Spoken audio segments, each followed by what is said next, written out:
Increasing attention is being placed on the effects of climate change on the environment and the people of the world, as everyone is forced to notice the warmer summers, colder winters, wetter or drier periods being experienced over the years. This is climate change. According to the United Nations, climate change refers to long-term shifts in temperatures and weather patterns. Such shifts can be natural or due to human activity. Natural factors include changes in the sun's activity due to volcanic eruptions. Humans contribute to this phenomenon through the burning of fossil fuels such as oil, gas, or coal, which generates greenhouse gas emissions that act like a blanket wrapped around the Earth, trapping the sun's heat and raising temperatures.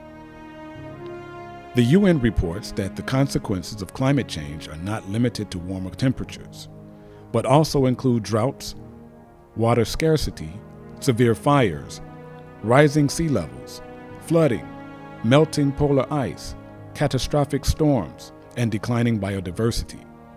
Climate change, therefore, affects one's health and safety and the ability to work in areas such as the agricultural industry. The Virgin Islands is not immune to any of these occurrences. Since the territory is geographically located in the tropics, and also because the territory's people are resident in many other countries or locals have connections with people throughout the world, as climate change can affect the survival of people living in small island development states, governments continue to engage in conversations that would guide policy frameworks aimed at improving the lives of citizens and protecting the environment. Here in the Virgin Islands, residents have been experiencing several events all linked to climate change. These include record-breaking hurricanes such as Irma in 2017, the strongest and most devastating hurricane to ever make landfall in the territory. There have been several major flood events since 2003. More droughts with periods of less than 4 inches of rain in half a year, massive damage to reefs, and the influx of sargassum. As part of a global initiative, several efforts have started over the years to reduce the territory's carbon footprint. Government is encouraging the use of renewable energy in its offices and private households, but the conversation must continue. One such forum where climate change is discussed at a global level is the Conference of the Parties, COP, the parties being countries that signed the original United Nations Framework Convention on Climate Change in 1992. At COP21 in 2015, the Virgin Islands government embraced the supporting Paris Agreement, which brings all nations together to combat climate change and adapt to its effects.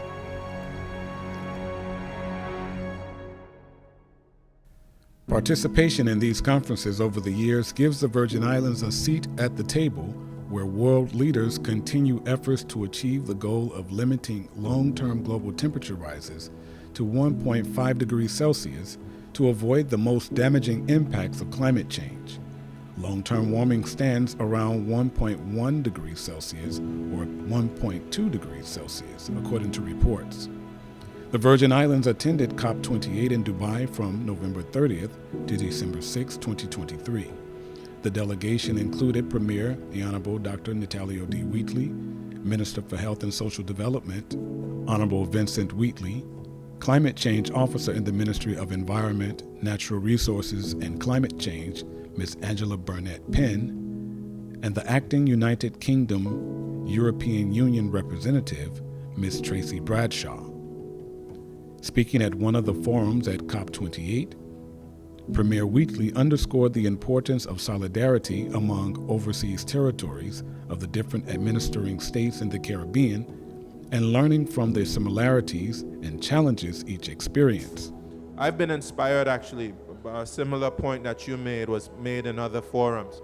I've been inspired to go back because of course I'm the Premier, but I'm also the Minister for Environment, and to appoint some youth champions back in the Virgin Islands as it pertains to the issue of climate change, because of course this is a problem that the young people ultimately are inheriting.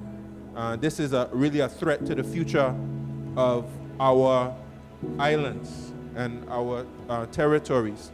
And it is the youth who will have to take up this charge and to ensure that we have the continuity in terms of the struggle. The Premier said. One of the opportunities the Virgin Islands continues to explore is attracting more funding for the Virgin Islands Climate Change Trust Fund. In a video which closed out that particular forum, it was reiterated that climate change is disrupting lives in these idyllic islands, known as the sailing capital of the world. But the people of the Virgin Islands are resolved to survive by becoming the first climate-smart island chain, and we are eking out novel paths to finance our adaptation to the myriad impacts of climate change in the absence of access to international climate funds like the Adaptation Fund and the Green Climate Fund. Stated Mr. Ronald Berkeley Smith, Permanent Secretary in the Ministry of Environment, Natural Resources, and Climate Change. He said to achieve this, the Virgin Islands has built a robust climate change framework, including the National Climate Change Committee, a comprehensive climate change adaptation policy recognized as a regional model, an energy policy, and most recently, a national sustainable development plan. The Virgin Islands Climate Change Trust Fund is seeding the fund through the tourist levy, but is also seeking bilateral and independent donors in the priority areas of resilient ecosystems, resilient infrastructure and communities, and renewable energy. COP28 has asked for the removal of the designation of a dependent territory that prevents access to climate finance, the recognition of the human dignity of the people of these countries, access to social justice, capacity building and technical assistance to assist with assessing funding, and the leaders have all declared their readiness to access financing to meet their country's basic socio-economic needs. For more information and to contribute, contact the Ministry of Environment, Natural Resources, and Climate Change in the Government of the Virgin Islands.